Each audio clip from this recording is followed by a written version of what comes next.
Liverpool have beaten Yokohama FM 3-1. It's our final pre-season match of the Asia Tour before we head back to Anfield to play Athletic Bilbao twice on Monday before the Community Shield on the 10th of August. And while that all sounds great on paper, that doesn't mean that the result was without a few negatives. And today we're going to go beyond the Kop and discuss what we liked about Liverpool's game today in the pre-season match against Yokohama, what we didn't like, and give my final thoughts and overall views on where I think this is going forward into the new season. Make sure to click like and subscribe if you are new around here, and leave comments down below for types of videos that you guys want to see. So, yeah, there's a lot to break down, so to speak. We'll just start off, 3-1, big win on paper. We had a really poor first half, I think it's safe to say, which we're going to go into shortly, but the overall result is what matters in the end. And while maybe there were a few players who didn't look up to scratch, a few fitness issues, this represents a big thing for certain individuals in the squad. As you can see, Florian Wirtz gets his first goal, Trey Neone gets his first goal for Liverpool, and Rio ngumoha, oh my lord, we are going to get into him because what a player he is. 16 years old and already looking like he's been in this team for years. When he signed him last summer from Chelsea, let's not forget, but he's establishing himself as one of the best wingers, I want to say, in this side, but I kind of want to go further. Honestly, the work he did in this match and this preseason so far has been incredible. But I'm going to give my general thoughts. First off, that pitch was woeful. That was an awful pitch. That was for such a grand stadium, for the amount of fans, the amount of money that was clearly thrown into this. That pitch was Sunday League quality. The ground was getting dug up, players were getting stuck into the ground, and we're lucky that something didn't happen like what we saw with Jabril Cisse, where his studs got planted and his leg broke. That can happen when pitches aren't up to top quality. And this one, it affected the ball, it affected the play, and if we'd lost this match, I probably wouldn't have included this point because people would have used it as a reason for why we didn't win. But honestly, for us and Yokohama, it was poor. And the font on the back of the kits as well, that was dreadful. I get it.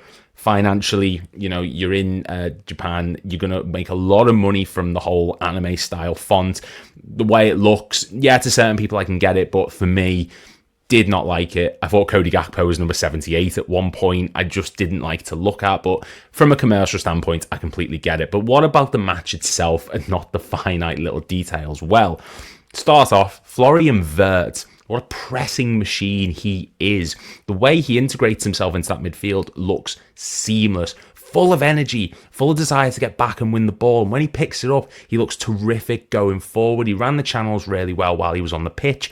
But that doesn't mean he was without fault, and we'll get into that shortly when we go into the first half. I'm going to start off with the negatives before I go into the positives. I don't want to end on the low points, so I want to ramp it back up before we go into our final thoughts on the match. The substitutions changed it for us in the second half. We're going to get into that. But that first half, we looked so devoid of creativity, of ideas. It just felt very static. We saw that against AC Milan. It feels very much get the ball to Gakpo or Salah. They'll cross it into the back post or to someone in the box. And that works sometimes. We saw it last season. There's plenty of evidence to suggest it works. But there's also games where it's not needed. I felt this was a game where there was space to work with. We could have been a bit more creative, a bit more flexible of how we attacked. We didn't necessarily need to put the ball out wide in hopes that we'd cross it back in and find Gakpo at the back post or a full back at the back post. There was a lot of different options we could have done. We were electric going forward in the second half. Frimpong, ngumoha, and even Curtis Jones, I'd say, actually changed the match completely. The way we played in general, we went from this static, ball possession based side to an attacking outfit again. We were finding through balls, plenty of space to work with in the channels. And yeah, the substitutes really did change things. Konate, though, didn't look right. And we'll get into that shortly, but he looked sluggish, a big number of mistakes in that first half, and he was really poor on the ball. Conspiracy theorists may say it's contract talk, but we really don't know. A lot of rotation for who was in the defensive pivot in midfield. At points, we saw Gravenberch there, of course, but we also saw Szoboszlai drop deep. We even saw Wirtz do it at one point. Jones did it, which is really interesting because I'm curious to see what the new role is going to be. I'm making the pitch that I think we're going to go to a bit of a 4-2-4, and maybe we'll see a double pivot in midfield of McAllister and Gravenberch. But if Jones and Szoboszlai and Wirtz are getting utilised there's any number of players who can play in those midfield positions. It's interchangeable, and I'm really excited to see what we do with that. And ngumoha, man, what a player we've got in Rio ngumoha. This lad looks incredible. The composure from a 16-year-old left winger who made the leap from Chelsea to come to us because he could see there's clear plans to get him into the starting lineup or to push the starting lineup is huge. And we've just sold Luis Diaz, and the faith that this club and this fan base has to trust Rio Ngumoha as the backup left winger to potentially push into the first team is huge. I've got stats on the screen here from his previous 2 preseason matches. I can't get the ones from Yokohama just yet. I'm recording this straight after the match. But you see the first one they got against Preston, 100% of his dribbles completed, 2 of 3 ground duels won, a 93% pass completion rate. He also scored against Stoke in that preseason match. He then got the next one against AC Milan. He created the most chances, won the most duels, and completed the most dribbles in the first half against AC Milan. He's such a positive outlet, someone who's not afraid to have a go at players, and that's something we lacked in that first half, especially today. Salah, great on the ball, one of the best ever. Gakpo, the same could arguably be said in the Premier League era. But they're so hesitant to beat a man. And that's something that Luis Diaz was so good at doing. And it is something that we're going to sorely miss. So having Ngumoha as that option who can beat someone, go down the wide positions of the pitch, try and find space in the box for other players like he almost did in this second half, is such an important asset to have. And he looked phenomenal in this left wing role when he got onto the pitch. Now, like I said, I'm going to discuss on the negatives and then we're going to move on to the positives. But that's just because I don't want... Overall, there are bad things, but there's majority positive, especially in that second half. So get the negatives out of the way, move on to the positives. Gaps at right back are still there, even with Conor Bradley. Now, this says that it's the system as such, not necessarily that it was all Trent's fault, even though he could not defend at times. Not blind to it. But there was a big few moments, especially in the second minute, we almost conceded from Bradley pushing forward. Ibrahima Konate didn't look comfortable covering him. Whatever that reason is, I'm not sure. There was also a moment in the 5th minute where Dominic Szoboszlai had to track back and cover us because Konate and Bradley were beaten. Defensively, we just looked weak on counter-attacks. We looked vulnerable at the back. There was a lot of space to work with. And on attacking transitions, Yokohama were having space to work with, not just in the back line, but in defensive midfield. So whatever the reason is for that, we need to get that corrected going into the new season because a City, a Chelsea, an Arsenal, these teams aren't going to be able to miss as many chances as Yokohama did or be caught up too defensively like Yokohama were today. There's more dangerous opposition out there, and on a different day against a different team like we saw against AC Milan, we will be punished, so that needs to be addressed. Mamardashvili, good save in the first half, I believe it was. His distribution doesn't look quite there yet. It felt like it was very much just lump it long and hope that someone gets on the end of it, like an ekitike, who we'll touch on shortly. Vert's set pieces as well weren't up to standard. Struggled to beat the first man, which is fine. I can live with that. The rest of his play was brilliant. So excusing the corners, that's fine. But corners are something that we're going to have to really look at, both in an attacking sense and a defensive sense going into next season. We have a lot of shorter players. That's something we're going to have to work on. A few sloppy passes for us set up as the counter-attack. Like I already said, we were very open in those transitions. We just were pushing players forward, I think, when we couldn't break down Yokohama's defence, like we did against Forest early last season, and we were punished on the counter-attack almost. So that's something we need to work on. Didn't look up to speed, and it took the young lads coming on to make a difference. It absolutely did, and that leans into the second half. But the first half positives, because there is a few of them still. Let's not forget about that. First off, Ekitike, big debut for him. There was a lot of pressure on him. He's one of our most expensive ever players. Leading the front line, I thought he looked comfortable today. Now, he wasn't without fault. You could say he could have done a bit more in the match. There were people putting up horrific stats about him, which we'll get to shortly. I thought he looked comfortable in the deep role. He started the attacks well. He was playing as the false 9. Almost set up Gakpo's goal to an extent. He started the attack in which Gakpo hit the post by curling it in. I thought he did well there. And he also drifted out wide, which is something which leans into this 4-2-4 narrative if we do get Alexander Isak. And I'm confident with what I saw. It wasn't faultless. I think he could have done maybe a little bit more, but his first touch when that ball went over the top to him on the back of his heel, really well. Almost scored a back heel, contributed to play from deep, and I'm happy with what I've seen. But it is only his first match. He only played 45 minutes. We're going to see a lot more of him, especially against Athletic Bilbao, where we've got 2 90 minutes back-to-back. Vert's pressing was integral. Already mentioned that. He was such a positive outlet for us from defence to attack. And the Jota tribute in the 20th minute. Like, beautiful. Thank you, Yokohama, for that. Lovely to see. And I think it just shows the impact that Jota's passing had on not just us, but the whole footballing world. So it was a beautiful tribute. 20th minute, round of applause from everyone. Shirts being hoisted up, banners. Gorgeous. So thank you, Yokohama, for that. Salah's creativity was on peak performance today. 2 wonderful first-time passes over the top. One to Cody Gakpo, one to Dominic Szoboszlai. I think at least one of them should have scored. If I had to excuse one, it's difficult. I could have said Gakpo at first because he did have a defender on him, but his shot was so weak. And then Szoboszlai's, I think it hits like a bobble in the ground, which is what I was talking about earlier. Maybe he could have done more with that, but either way, I think one of them should have gone in. Salah's creativity was our most creative player in that first half. Balls over the top, balls through the middle. Yeah, nothing really negative to say about him from a creative standpoint. The ball off Szoboszlai as well. Played off space that Ekitike created, dropping in that false 9 role.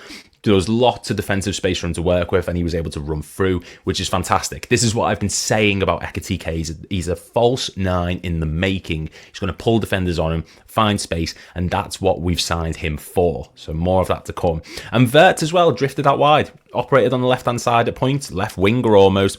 4-2-4 formation, which I'm going to touch on in a separate video. But yeah, Florian Wirtz today, fantastic from a defensive outpoint and also an attacking sense. Very good on the ball, very good at pressing it out wide to Salah especially and Bradley at points. And he was comfortable going through the middle and he got his goal to show for it, which we're going to touch on again shortly. But yeah, brilliant to see. And this was the comments I saw about Hugo Ekitike. 0 goals, 0 assists, 0 4 duels won and 43% passing accuracy. I get it. It's 45 minutes, his first match in a new system, and the passes that he did get right, he got very right. The Gakpo one I've touched on, brilliant. Started us on the attack, almost led to a goal. So I've got no problem with the way in which he operated during this match. He will lean into things more. He's a very physical player, good in the air, did well on corners when he got his chance. I've got no worries. First game of the season or pre-season even, he will grow into this role as time goes on. And there's going to be pressure. We did that with Nunez. We did it in the past. We did it with Jabril Cisse even, who I just touched on earlier, hence the reason he stuck in my head. But these big name attacking strikers, maybe not Cisse in that regard, but there's pressure on them. And Ekitike's come in to a huge price tag, into a huge club. And Isak, if he joins, will feel the same pressure. But I've got no concern with Ekitike. Second half negatives. Corners, touched on it earlier, they're a concern. We lack a physical presence in our box, apart from Van Dijk, Konate and Ekitike. In that second half, Tsimikas was our tallest defender. It was him, Frimpong, Endo and Robertson. He's 1 centimetre taller than Endo, and Frimpong's 5'7". We lack physicality, and that is a worry going forward. We saw the way in which the balls over the top were becoming more prevalent towards our defence in that second half because there was space to exploit. When Konate and Van Dijk are there, not going to happen. When it's Endo and Tsimikas, more to work with. But we didn't look good on attacking corners. We didn't look good on defensive corners even. So there was one as well in particular, second half, where the ball's put to the back post and Van Dijk's even beaten for it. So it's something to work with. And speaking of Van Dijk, I thought he looked a bit leggy. Almost conceded a shot on our goal, but it was just narrowly offside. Could have done perhaps a bit more, and I think he is starting to look a little bit ran down in this pre-season. He has played like a lot of minutes on it, came off the pitch, and he'll get back to fitness, of course he will, but a few suspect moments from him defensively. Nothing major, he still looked great. There was a moment where Yokohama were on one-on-one, and his positioning was top level, like we've seen from him from years. Overall, no major worry from me, and I think he's did a really, really good job. Nunez has missed in the third. I just said he did an overall good job. No, sorry. Overall, a bit leggy. That moment, he did a really good job. Nunez is missing the 51st minute. It's just to be accepted. Salah ball over the top. He taps it wide from about 5 yards out. This is the problem with Nunez. I thought he actually found a lot of space to work with. He looked good when he was running through the middle. Good balls to him. His pressing was on form, as it always is. But it's those moments, those big, big clutch moments. We would have been 1-0 up, tapped the ball into the back of the net. Easy as anything. You've got this. And he just left foot instead of his right, panics, whatever have you, straight past the far post. So, yeah, hence the reason I don't think Slot trusts him as the starting striker, but it is what it is. Kerkez, he didn't have a bad game, but I do think there were moments where he was a bit over-aggressive, gave away a few needless fouls, set us up on counter-attacks, though, going forward. But defensively, I don't know. He had a good moment where he blocked the ball in the box, which was one-on-one with him, but he just seems to throw himself at defenders in a very aggressive manner, and I'm all for it. I'm all for a defender being out and out, defend first, win the ball at all costs, but there's a time and a place to show that aggression, maybe a bit higher up the pitch when you're pressing, when it's in our third and you're giving away free kicks in dangerous spots, when we're a bit suspect on defensive set pieces now. It's not the time to be doing it, but that's something, again, we can work on. The goal, we did concede. Poor positioning. Which minute was it in? I can't even remember off the top of my head. It was the 55th minute. 55th minute we conceded in. It was positioning. Bradley, way too far forward, out of position. As to be expected, we saw that with Frimpong in the second half. That's just the way we're going to operate. It is what it is. Ebro has to drift out wide to cover him, leave so much space in the middle. And Curtis Jones, as much as I think he looked comfortable in the ball playing deep midfield role, defensively, bit vulnerable. He doesn't know what to position himself. He doesn't know how to throw himself in the way of the ball to cover the man who's making the run into the box. Overall, Yokohama, it's a great goal, well worked through the middle, exploited our space really well. But that, again, leans into the narrative that our right-back position, tactically, is a lot of space in behind it. And we've got to work on that going forward because we will be punished more often than not. If Yokohama can do it, like I said, an Arsenal can do it, a Chelsea can do it, a City can do it. We need to get back to getting the defence solid again, especially like we saw at the beginning of last season.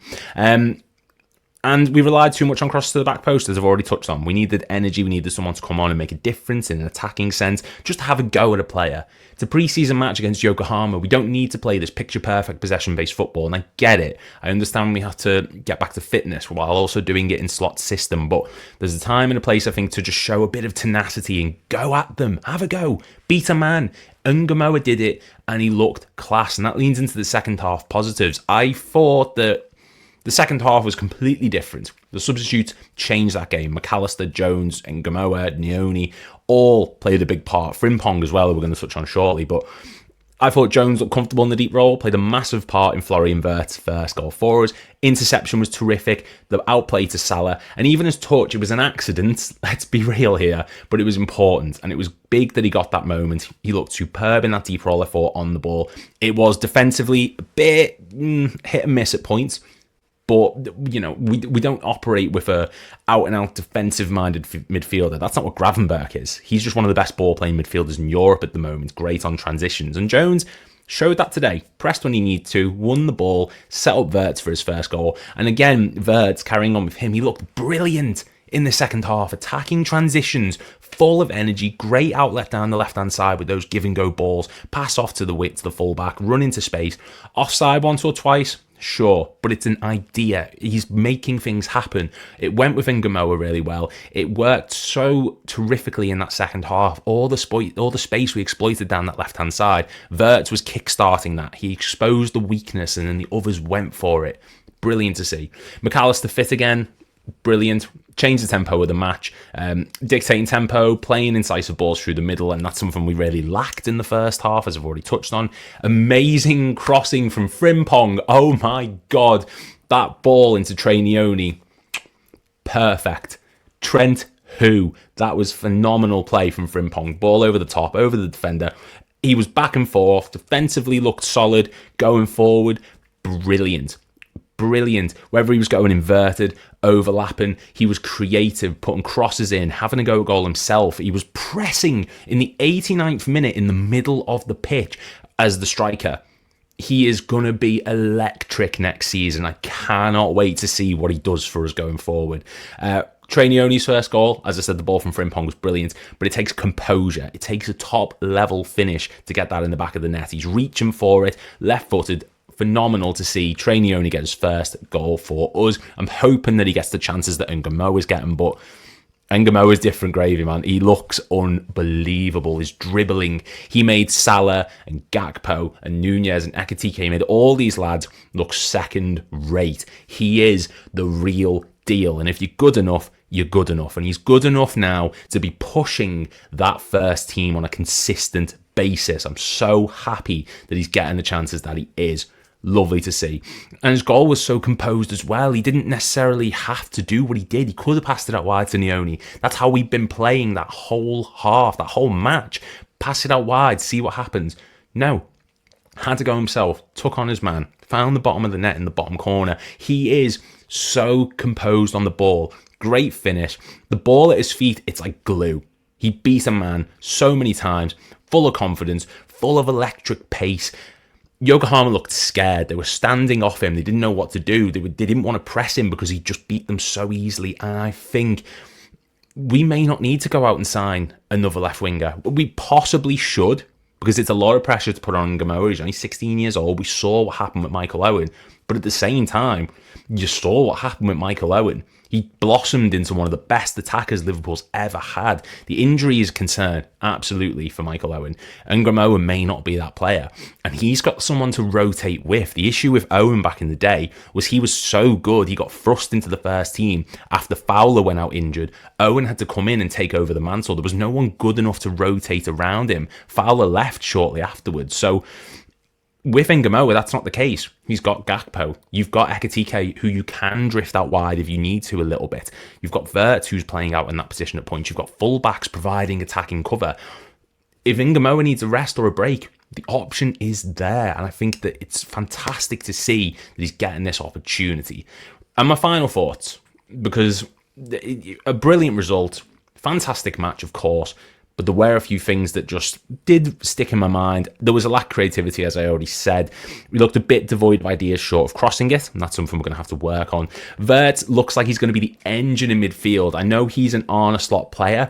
I wish we'd seen him in Jurgen Klopp's system. He would be phenomenal. Engine in midfield, winning the ball back, getting forward with it. And ngumoha, ready to go. I'm happy with Frimpong's contribution from right back, absolutely. And we need centre-back options. Tsimikas and Endo cannot be our third and fourth choice options at centre-back. Gomez is injured. Kwanzaa's gone. Forgot the name for a second then, but we need more depth there. That is a concern. When Endo came on and I saw he was going to be centre-back, I thought, okay, it's a pre-season match. Then when Tsimikas ends up as your other option, you realise how short we are in the back line. That needs correcting ASAP. Get a Gehi, get a Castello Luqueba, who I've got a video coming out on soon. Plenty of options out there. Get someone in the door, because we need to integrate them while we still can. You don't want them to be going straight into the matches against Newcastle, Arsenal, Bournemouth even on the first day of the season. We've got time, but not a lot of it.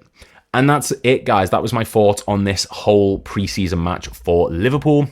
If you can do so, please make sure to click like and subscribe.